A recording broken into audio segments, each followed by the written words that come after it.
ಅಶ್ವಥ್ ನಾರಾಯಣ ಅವರು ಬಿಜೆಪಿಯಿಂದ ನಮ್ಮ ಜೊತೆಗಿದ್ದಾರೆ. ಒಂದು ನಿಮಿಷ ಸರ್. ಅಶ್ವಥ್ ನಾರಾಯಣ ಅವರೇ, ಇವತ್ತು ನರೇಂದ್ರ ಮೋದಿಯವರ ಈ ಕಾಲಘಟ್ಟದ ಒಂದು ಅಂದರೆ ಈ ಅವಧಿಯ ಅನಾಲಿಸಿಸ್ ಮಾಡಿದ್ದ ಅಂದರೆ ನರೇಂದ್ರ ಮೋದಿಯವರನ್ನು ಸೈದ್ಧಾಂತಿಕವಾಗಿ ವಿರೋಧಿಸುವವರೊಬ್ಬರು ಬರೆದಂಥ ಸಾಲುಗಳನ್ನು ಓದ್ತಾ ಇದ್ದೆ ನಾನು. ಬುನಾದಿ ಕಾಣೋದಿಲ್ಲ, ಸೌಧ ಕಾಣುತ್ತೆ. ಬುನಾದಿ ಕಟ್ಟಲಾಯಿತು ಇಟ್ಟು ದಿವಸ, ನರೇಂದ್ರ ಮೋದಿ ಬಂದ ಮೇಲೆ ಅದ್ರ ಮೇಲೆ ಸೌಧ ಕಟ್ಟಿದ್ರೆ ಈಗ ಸೌಧ ಕಾಣಿಸ್ತಾ ಇದೆ, ಬಿಲ್ಡಿಂಗ್ ಕಾಣಿಸ್ತಾ ಇದೆ, ಚಪ್ಪಾಳೆ ಹೊಡಿತಿದ್ದಾರೆ ಎಲ್ಲರೂ ಅಂತ. ಒಂದು ರೀತಿಯಿಂದ ನಿಜಾನೂ ಅಲ್ವಾ ಅದು? ಇಲ್ಲ, ಇರ್ಬೋದು, ನಾನು ಇಲ್ಲ ಅಂತ ಹೇಳೋದಿಲ್ಲ. ನಾವು ಆಗಲೇ ಪ್ರಶಾಂತ್ ನಾಥ್ ಅವರು ಕಂಪ್ಯಾರಿಸನ್ ಮಾಡಬೇಕಾದ್ರೆ ಅವತ್ತಿನ ನೆಹರು ಕಾಲಘಟ್ಟವೇ ಬೇರೆ, ಇವತ್ತಿನ ಕಾಲಘಟ್ಟವೇ ಬೇರೆ. ಆದರೆ ಅವಧಿಯ ದಿನಗಳು ಹೆಚ್ಚು ಅನ್ನುವಂಥದ್ದು ಅಷ್ಟೇ ನಾವು ಕಂಪೇರ್ ಮಾಡಿರೋದು. ಅವ್ರ ಸಾಧನೆಗಳ ಬಗ್ಗೆ ಫೇಲ್ಯೂರ್ಸು, ನಮ್ಮ ಸಾಧನೆ ಜಾಸ್ತಿ ಅಂತ ನಾವೇನು ಕಂಪೇರ್ ಮಾಡಿ ನಾವು 12 ವರ್ಷ ಸಾಧನೆಗಳನ್ನು ಮಾಡ್ತಾಯಿಲ್ಲ. ಸಿದ್ದರಾಮಯ್ಯನವರು ದೇವರಾಜ ಅರಸುಗಿಂತಲೂ ಒಂದು ದಿನ ಜಾಸ್ತಿ ಅನ್ನೋ ರೀತಿಯಲ್ಲಿ ಅವರು ಬಿಂಬಿಸ್ಕೊಂಡ್ರು.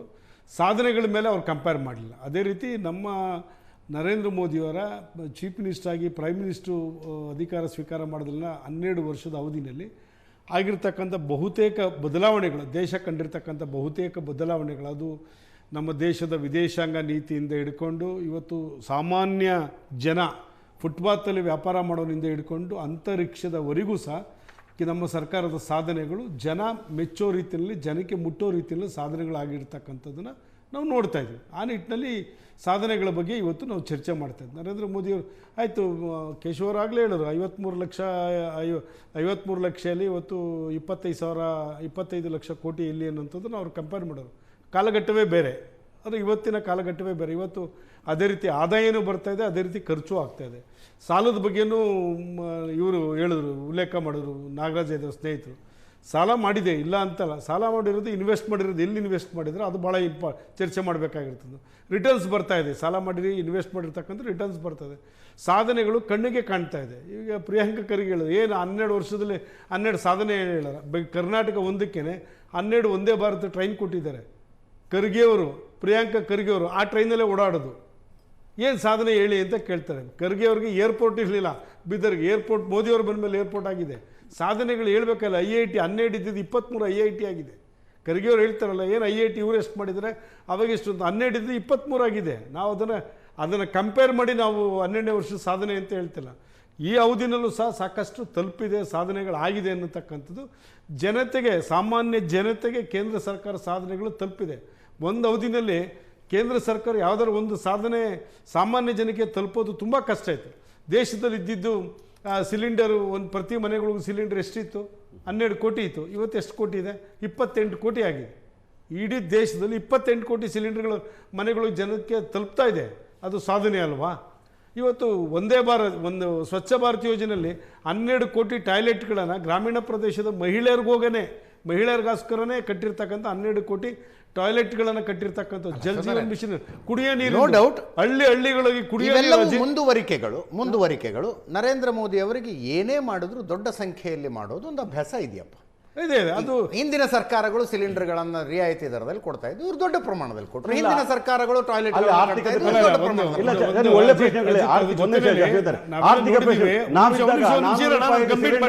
ನೀವು 1,000 ಕರ್ಕೊಂಡೋಗಿದ್ದಾರಲ್ಲ, ಅದನ್ನು ಕೂಡ ಹೇಳ್ಬೇಕಾಗುತ್ತಲ್ಲ. ಅದು ಎಷ್ಟು ಮಧ್ಯಮ ವರ್ಗದವರಿಗೆ ಸಂಕಷ್ಟ ಆಗಿದೆ, ಬಡತನದಲ್ಲಿ ಎಷ್ಟು ಸಂಕಷ್ಟ, ಅದನ್ನ ಹೇಳ್ಬೇಕಲ್ಲ. ಎಷ್ಟು ಜನರ ಹೊಟ್ಟೆ ಉರಿತಾ ಇದೆ ಅಂತ ಹೇಳ್ಬೇಕಲ್ಲ. 100 ಜನ ತಿನ್ನುವಂಥದ್ದನ್ನ 4 ಜನ ತಿಂತಿದ್ರು ಕಡಿಮೆ ಬೆಲೆ. ಈಗ 4 ಜನ ತಿನ್ನೋದನ್ನ 100 ಜನ ಕೊಟ್ಟಾಗ 1 ಚೂರು ಬೆಲೆ ಜಾಸ್ತಿ ಆಗ್ತದೆ. 100 ಜನ ಒಂದು ನಿಮಿಷ, ಕೇಂದ್ರ ಸರ್ಕಾರ ಸಾಧನೆಗಳನ್ನು 100 ಜನ ಅನುಭವಿಸಿದ. ಅಜಿತ್, ನಮ್ಮ ಊರಲ್ಲಿ ಒಂದೇ ಒಂದು ಮನೆಯಲ್ಲಿ ಕಾರ್ಪೊರೇಷನ್ ಎಕ್ಸಿಕ್ಯೂಟಿವ್ ಇಂಜಿನಿಯರ್ ಆಗಿದ್ರು. ಅವ್ರ ಮನೇಲಿ ಒಬ್ಬರ ಮನೇಲೇ ಗ್ಯಾಸ್ ಇದ್ದಿದ್ದು. ಇಡೀ ನಮ್ಮೂರಲ್ಲಿ ಒಬ್ಬರ ಮನೇಲೂ ಗ್ಯಾಸ್ ಇರಲಿಲ್ಲ. ಅವ್ರ ಮನೆ ಒಬ್ಬರ ಮನೇನೋ ಫೋನ್ ಇದ್ದಿದ್ದು. ಯಾರ ಮನೇಲೂ ನಾನು 2009 ಫೋನ್ ತೊಗೊಂಡಾಗ 14,000 ಕೊಟ್ಬಿಟ್ಟು OIT-ನಲ್ಲಿ ಫೋನ್ ತೊಗೊಂಡೆ. ಇವತ್ತು ಆ ಪರಿಸ್ಥಿತಿ ಇಲ್ಲ, ಬದಲಾಗಿದೆ. Sir, telecom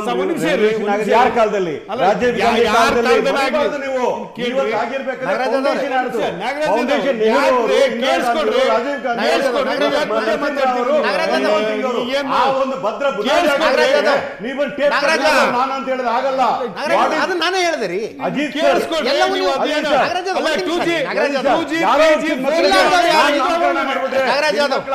Nagaraj Yadav 3G 4G ಅಗರಣ ಆಗಿದ್ದು ಅವಾಗಲೇನೆ.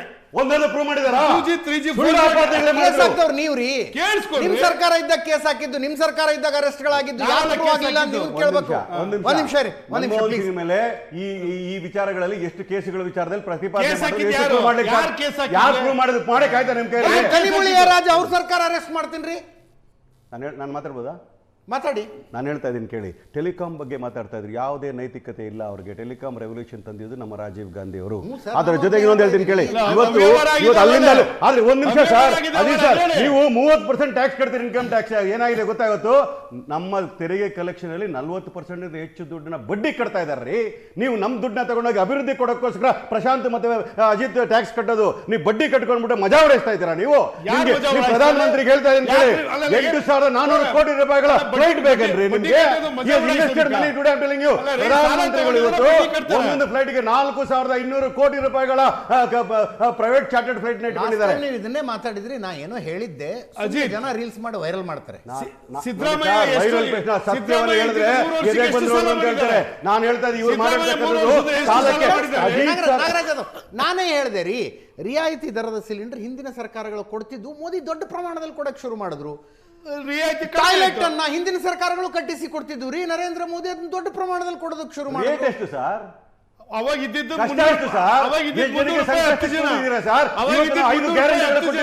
ಅದಕ್ಕೆ ಉಸಿರಾಡ್ತಾ ಇದ್ದಾರೆ ಜನ. ಒಂದು ವೇಳೆ 5 ಗ್ಯಾರಂಟಿಗಳಿಲ್ಲ ಅಂದ್ರೆ ಜನ suicide ಮಾಡ್ಕೊಳ್ತಾ ಇದ್ದಾರೆ ಇವತ್ತು. ಇಡೀ ದೇಶದ 28 ಕೋಟಿ ಸಿಲಿಂಡರ್ ನಮ್ಮ ಕುಟುಂಬಗಳು ಉಪಯೋಗಿಸ್ತಾ ಇದ್ದಾರೆ. ಗಿವ್ ಇಟ್ ಅಪ್ ಅನ್ನೋ ಸ್ಕೀಮ್ ಅಲ್ಲಿ ಕೆಲವರು ವಾಪಸ್ ಕೊಟ್ಟಿದ್ದಾರೆ ಸಬ್ಸಿಡಿ. ಸರ್ ಇವತ್ತು 22 ಲಕ್ಷ ಜನ ವಿದ್ಯಾರ್ಥಿಗಳು ನೀಟ್ ಎಕ್ಸಾಮ್ ಅಲ್ಲಿ ವಂಚಿತರಾದ್ರಲ್ಲ ಸರ್, ಎಕ್ಸಾಮ್ ರದ್ದು ಮಾಡಿದ್ರಲ್ಲ ಸರ್. ಯಾಕೆ ಸರ್ ಮಾತಾಡಲ್ಲ ಮೋದಿ? ವಿಷಯದಲ್ಲಿ ನಾವು ನಿಮ್ ಜೊತೆಗಿದ್ದೀವ್ರಿ. ಇದನ್ನ ಮಾತಾಡ್ಲಿಕ್ಕೆ ಹೇಳಿ. ಗ್ಯಾಸ್ ಸಿಲಿಂಡರ್ ಜಾಸ್ತಿ ಮಾಡಿದ್ದಲ್ಲ, ನಾನು ಹೇಳ್ತಾ ಇದ್ದೀನಿ ಕೇಳಿ. ಈ ಒಂದು 10 ವರ್ಷಗಳಲ್ಲಿ ಅವರು 12 ವರ್ಷದಲ್ಲಿ 89 ಸಲ ಪ್ರಶ್ನೆ ಪತ್ರ ಲೀಕ್ ಆಗಿರ್ತಕ್ಕಂಥದ್ದು. ರಾಜ್ಯ ಸರ್ಕಾರದ ಕರ್ನಾಟಕ ಸರ್ಕಾರ ರೋಲ್ ಮಾಡಲು ಎಕ್ಸಾಮ್ ಕೊಟ್ಟಿದ್ದು 85 ಅಲ್ಲಿ ವಾಟ್ ಹ್ಯಾವ್ ಯು ಡನ್? ರಾಜ್ಯ ಸರ್ಕಾರ ಎಲ್ಲ ಯುವಕರ ಕನಸುಗಳನ್ನ ಭಗ್ನ ಮಾಡಿರ್ತಕ್ಕಂಥದ್ದು ನರೇಂದ್ರ ಮೋದಿ ಅವರು. ಯುವಕರ ಕನಸುಗಳನ್ನ ಇವರು ಭಗ್ನ ಮಾಡಿದ್ರು ಯಾರು ಇದ್ದರೆ ನರೇಂದ್ರ ಮೋದಿ ಅವರ ನೇರ ಆಪಾದನೆ ಮಾಡ್ತಾ ಇದ್ರಿ. ಉತ್ತರ ಕೊಡ್ಲಿಕ್ಕೆ ನಾವು ಆಗ್ರಹಿಸ್ತೀವಿ, ನರೇಂದ್ರ ಮೋದಿ ಅದರ ಬಗ್ಗೆ ಮಾತಾಡಬೇಕು. ಹೂ ಇಸ್ ರೆಸ್ಪಾನ್ಸಿಬಲ್, ಅವ್ರ ಮೇಲೆ ಏನು ಆಕ್ಷನ್ ತಗೊಂಡ್ರಿ ಅನ್ನೋದು ರಾಜ್ಯದಲ್ಲಿ ಪೊಲೀಸ್ ಆಫೀಸರ್ಗಳ ಇಂಟರ್ವ್ಯೂ ನಡೆದಾಗ ಎಷ್ಟು ಅವ್ಯವಹಾರ ನಡೀತು ರಾಜ್ಯ ಸರ್ಕಾರದಲ್ಲಿ. ರಾಜ್ಯ ಸರ್ಕಾರ ತಪ್ಪು ಸೇರಿದ್ರೆ ಒಂದು ಸರಿ ಆಗೋದಿಲ್ಲ ಸರ್. ಹೌದು ಮಿಸ್ಟೇಕ್ ಆಗಿದೆ ಅಂತ ಹೇಳಿ, ಹೌದು ನಮ್ಮಿಂದ ಸಮಸ್ಯೆ ಆಗಿದೆ, ನಾವು ವಿಫಲರಾಗಿದ್ದೀವಿ, ಸರಿ ಮಾಡ್ತಾ ಇದ್ದೀವಿ. ರಾಜ್ಯ ಸರ್ಕಾರದ ಹೊಣೆ ಇದೆ, ಇದಕ್ಕೆ ಏನ್ ಕ್ರಮ ತಗೋಬೇಕೋ ತಗೊಳ್ತಾ ಇದ್ದಾರೆ. ಅದು ಇವತ್ತು ಚರ್ಚೆ ವಿಷಯ ಅಲ್ಲ. ಅದು 12 ವರ್ಷ ಸಾಧನೆ ಇಲ್ಲ, ಅದ್ರ ಚರ್ಚೆ ವಿಷಯ ಅಲ್ಲ. ಸಾಧನೆಗಳ ಬಗ್ಗೆ ಯುವಕರ ಅದನ್ನೇ ಕೇಳ್ತಾ ಇದ್ದೀನಿ. ಎಸ್ ಅಶ್ವಥ್ ನಾರಾಯಣ ಅವರೇ, ಸಾಧನೆಗಳು ಅಂತ ಬಂದಾಗ ವೈಫಲ್ಯಗಳದ್ದು ಕೂಡ ಚರ್ಚೆ ಇರುತ್ತೆ ಸರ್. ಇಲ್ಲ, ಈಗ ನಾನು ಹೇಳ್ತಾ ಇರೋದು ನರೇಂದ್ರ ಮೋದಿ ಅವರು ಸರ್ಕಾರಗಳ ಮುಂದುವರಿಕೆಯ ಭಾಗವಾಗಿ ಮುಂದುವರಿಸ್ಕೊಂಡು ಹೋಗ್ತಾ ಇದ್ದಾರೆ ಸರ್. 100 ಸಾಧನೆಗಳು ಮಾಡಿದಾಗ ಒಂದು 4-5 ಲ್ಯಾಪ್ಸಸ್ ಇದ್ದೇ ಇರುತ್ತೆ ಸರ್, ಇಲ್ಲ ಅಂತಲ್ಲ. ಅಧಿಕಾರಿಗಳಿಂದ ಆಗುವಂತ ಲ್ಯಾಪ್ಸಸ್ ಅಲ್ಲಿ ತಪ್ಪಾಗಿರುತ್ತೆ. ಅದರಲ್ಲಿ ರಾಜ್ಯ ಸರ್ಕಾರದ ಪಾತ್ರ ಇರುತ್ತೆ. ರಾಜ್ಯ ಸರ್ಕಾರದ ಎಷ್ಟು ಹಗರವಾಗಿ 100 ಕೆಲಸ ಮಾಡೋದು ತಪ್ಪಾಗ್ತದೆ ಅಂತ ಹೇಳಿ 22 ಲಕ್ಷ ಜನ ವಿದ್ಯಾರ್ಥಿಗಳ ಮರು ಎಕ್ಸಾಮ್ ಬರೀಬೇಕು ಅನ್ನೋದ್ರೆ ಏನ್ ಮಾತಾಡ್ತಾ ಇದ್ದೀರಿ ಇವರು? ಯುವಕರ ಬಗ್ಗೆ ಯುವಕರು ಓಟ್ ಹಾಕಿದ್ರು ಇವರು, ಕನಸನ್ನ ಮಾರಿದ್ರು ಇವರು. ಯುವಕರಿಗೆ ಉದ್ಯೋಗಗಳು ಕೊಡ್ತೀನಿ ಅಂತಂದ್ರು. ಮಾರಾಟ ಮಾಡಿ ಮೋಸ ಮಾಡ್ತಾ ಇದ್ದಾರೆ ರಾಜ್ಯದಲ್ಲಿ. ನಾಗರಾಜ್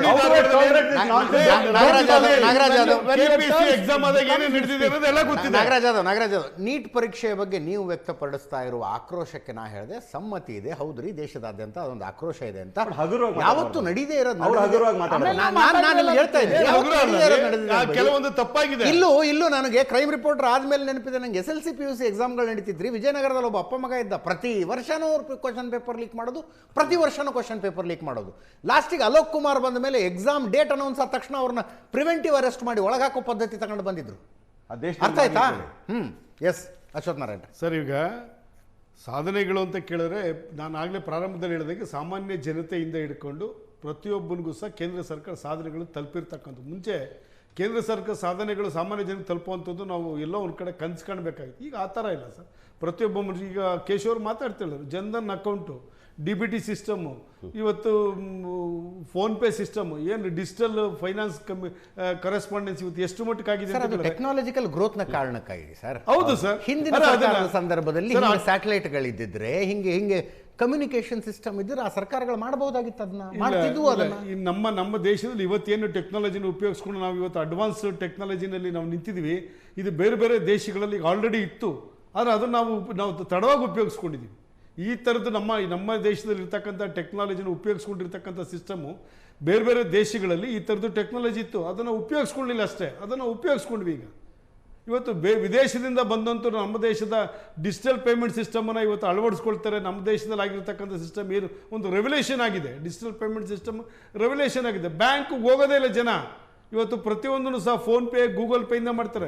ಫುಟ್ಪಾತಲ್ಲಿ ಹೂವು ಮಾರೋರು ಸರ್, ಜರ್ಮನಿಂದ ಬಂದಂಥ ಚಾನ್ಸಲರು ಹೂವು ಮಾರೋ ಹತ್ರನೂ ಡಿಜಿಟಲ್ ಪೇಮೆಂಟ್ ಸಿಸ್ಟಮ್ ನೋಡಿ ಖುಷಿ ಪಟ್ಟಿದ್ದಾರೆ ಅವರು. ಸಾಮಾನ್ಯ ಜನಕ್ಕೆ ನಾನು BJP ಆಫೀಸ್ ಎದುರುಗಡೆ ಒಡೆ ಬಣ್ಣ ಮಾಡ್ತಾನೆ ಅಜಿತ್, ಅವನು ಸಾಲ ತಗೊಂಡಿದ್ದ, ಅವ್ನು ಮೋದಿ ಫೋಟೋ ಹಾಕೊಂಡಿದ್ದೆ. ಯಾಕೆ ಪರೀಕ್ಷೆ ವಿಷಯದಲ್ಲಿ ಅವ್ರು ಹೇಳಿದ್ದನ್ನು ಹೇಗೆ ಒಪ್ಕೊಳ್ತೀನೋ ಹಾಗೆ ಡಿಜಿಟಲ್ ಟ್ರಾನ್ಸಾಕ್ಷನ್ ವಿಷಯದಲ್ಲಿ ನೀವು ಹೇಳಿದ್ದನ್ನು ನಾನು ಸಂಪೂರ್ಣವಾಗಿ ಒಪ್ಕೊಳ್ತೀನಿ. ಎಸ್ ಕೇಶವ್ ಅವರೇ, ಈ ಬೇರೆ ಬೇರೆ ವಿಷಯಗಳ ಬಗೆಗಿನ ಅಪ್ರೋಚೇ ಚೇಂಜ್ ಆಯಿತು. It's 180 degree shift. For example, Pakistan ಪ್ರೇರಿತ ಭಯೋತ್ಪಾದಕ ದಾಳಿ ಆದಾಗ ಭಾರತ ಏನು ಮಾಡಬೇಕಪ್ಪ? ಸ್ಟ್ರಾಟಜಿಕಲ್ ರೀಸ್ಟ್ರೇಂಟ್ ಅನ್ನುವಂಥ ಹೆಸರು ಇಟ್ಕೊಂಡು ನಾವು ಏನೂ ಮಾಡಬಾರ್ದು, ಸುಮ್ಮನೆ ಕೂತ್ಕೋಬೇಕು ಅನ್ನುವಂಥ ವಿದೇಶಾಂಗ ಪಾಲಿಸಿ ಇತ್ತು ನಮ್ಮ ದೇಶದಲ್ಲಿ.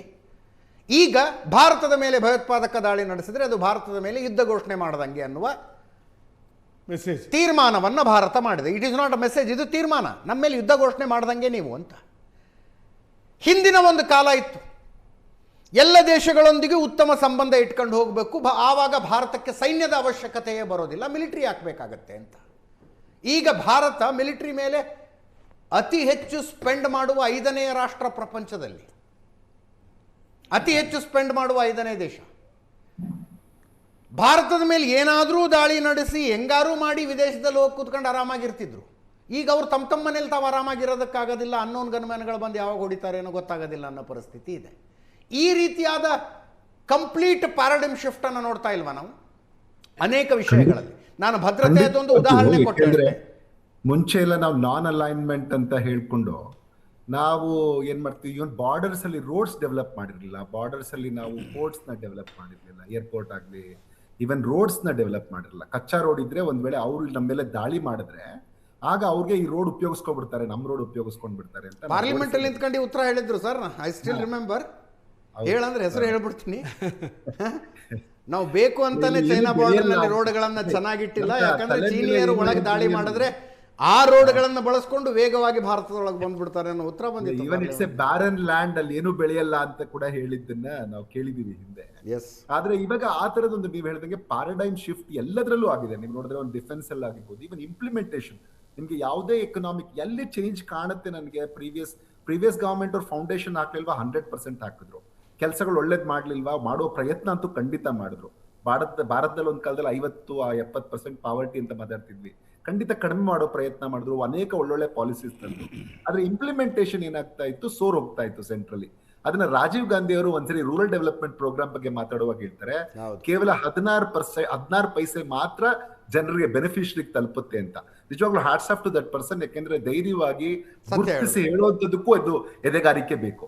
ಆದ್ರೆ ಇವತ್ತು ನೋಡಿ, ನೀವು DBT ಮಾಡಿದ ಮೇಲೆ ಏನಾಗಿದೆ ಅಂತಂದ್ರೆ 7,000 ಕೋಟಿ 2014ರಲ್ಲಿ DBT ಮೂಲಕ ಟ್ರಾನ್ಸ್ಫರ್ ಮಾಡ್ತಾರೆ. ಇವತ್ತದು ಒಟ್ಟಾರೆ ನೀವು ನೋಡಿದ್ರೆ 7.5 ಲಕ್ಷ ಕೋಟಿ ಎಷ್ಟು ಟ್ರಾನ್ಸ್ಫರ್ ಮಾಡ್ತಾರೆ.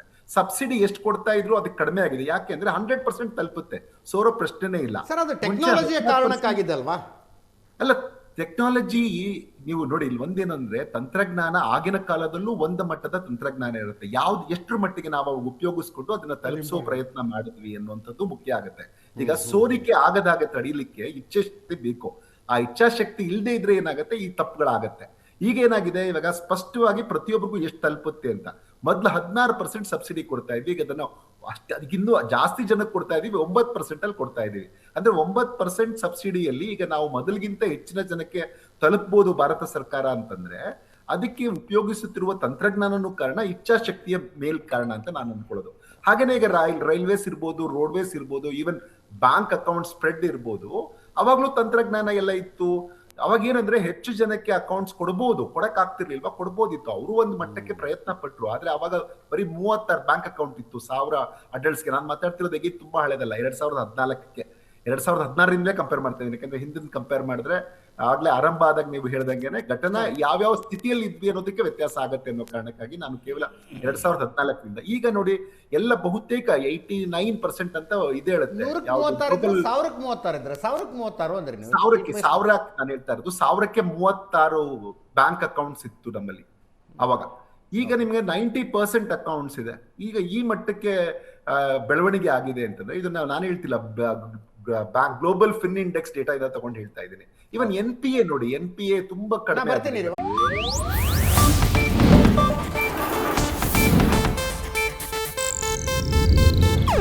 ಇದು ಏಷ್ಯಾನೆಟ್ ನ್ಯೂಸ್ ನೆಟ್ವರ್ಕ್ ಪ್ರಸ್ತುತಿ.